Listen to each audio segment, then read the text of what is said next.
먼저 자폐 스펙트럼 장애 이제 정의에 대해서 살펴보실 텐데요. 여러분들 이 정의가 조금 이제 용어랑 정의가 조금씩 바뀌어오고 있어요. 그래서 그 DSM이라고 해서 이제 미국의 이제 정신과 이제 의사들이 이런 정신장애하고 관련된 이제 진단 기준들을 이제 잡고 나서 요거를 이제 책을 발간을 하는데 여기 뒤에 보시면 여기 5라는 숫자가 있는 거죠. 그래서 이전부터 뭔가 있었고 지금은 최근에는 5구나 라고 이렇게 이해를 하시면 되세요. 그래서 이 자폐 스펙트럼 같은 경우에는 자 기존에는 이 5가 나오기 이전의 버전은 뭐냐라면 DSM-4TR이라는 게 있어요, 여러분들. 그래서 그 버전에서는 자폐성 장애가 이 전반적인 발달 장애라는 큰 장애명 안에 이제 하위 유형으로 하나가 있었는데 이 DSM-5로 이제 개정이 되면서 요 자폐 스펙트럼 장애라는 장애명을 이제 공식적인 진단명으로 제시하고 있는데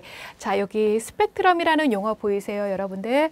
자 혹시 과학 시간에 보셨던 거 기억나세요? 네, 스펙트럼으로 보면 빛이 여기서부터 여기까지 색깔이 그냥 딱 구분지어서 정확히 있는 게 아니라 요 안에 막 수백 가지, 수천 가지 이제 빛이 있는 거죠. 그런 것처럼 요게 이제 자폐 아이들을 이해하는데 이제 가장 정확한 용어다라고 보시면 되는데 자 스펙트럼이라는 용어를 쓴 이유가 뭐냐라면 자폐 스펙트럼 장애 아동들은 요 자폐성 이 자폐성을 가지고 있는 게 경미한 수준부터 아주 심하게 아주 정말 이렇게 자폐성 장애를 가지고 있다라고 느낄 정도로 이렇게 뚜렷한 아이들이 있다라는 거예요. 그래서 요 어딘가에 다양한 기능이나 다양한 특성이나 다양한 이제 형태를 지니고 있다라고 이제 여러분들이 이해를 하시면 되고 그래서 이 아동들이 이제 진단명은 그러니까 장애인복지법에서는 자폐성 장애로 되어 있기 때문에 아마 진단을 받아올 때는 자폐성 장애라고 이제 여러분들이 보실 텐데 이런 자폐 스펙트럼 장애 아동들이 진단명을 보더라도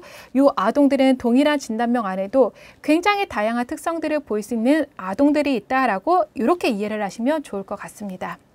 자, 그래서 자폐 스펙트럼 장애에 대해서 이제 법적인 정의가 두 개 또 나왔죠. 장특법하고 장애인복지법이 나왔습니다. 그래서 장특법에서는 어떻게 정의를 하고 있냐. 자, 여기서도 자폐성 장애라는 용어를 쓰고 있어요. 그래서 사회적인 상호작용하고 의사소통의 결함이 있고 여러분들이 요거 법적인 정의 하나만 이해를 하고 계시면 그냥 전체 이제 자폐성 아이를 이해하는 데 다 도움이 된다라고 보시면 돼요. 그래서 첫 번째로는 사회적인 상호작용하는 데 어렵고 사회적인 의사소통의 결함이 있어요, 이 아이들은.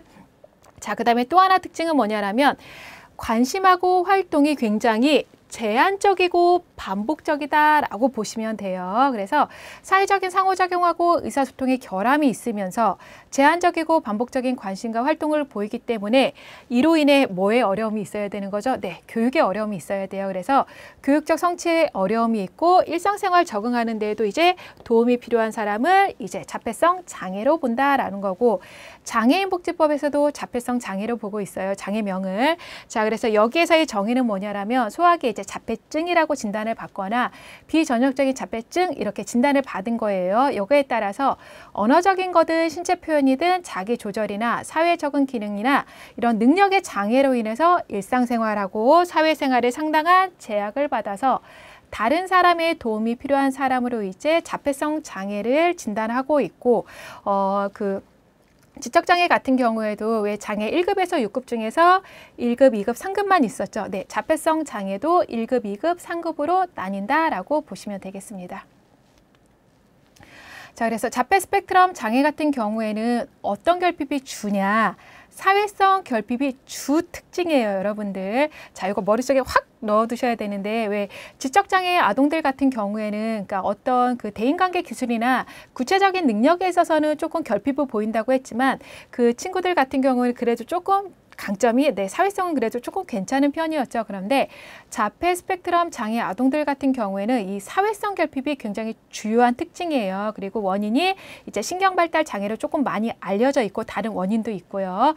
자, 그리고 사회적인 의사소통하고 상호작용에서 지속적인 결함과 아니면 제한적이고 반복적인 패턴과 행동이나 관심사를 보이는 게 자폐 스펙트럼 장애의 이제 주요한 특징이면서 이로 인해 정의가 내려진다라고 보시면 되겠습니다. 자,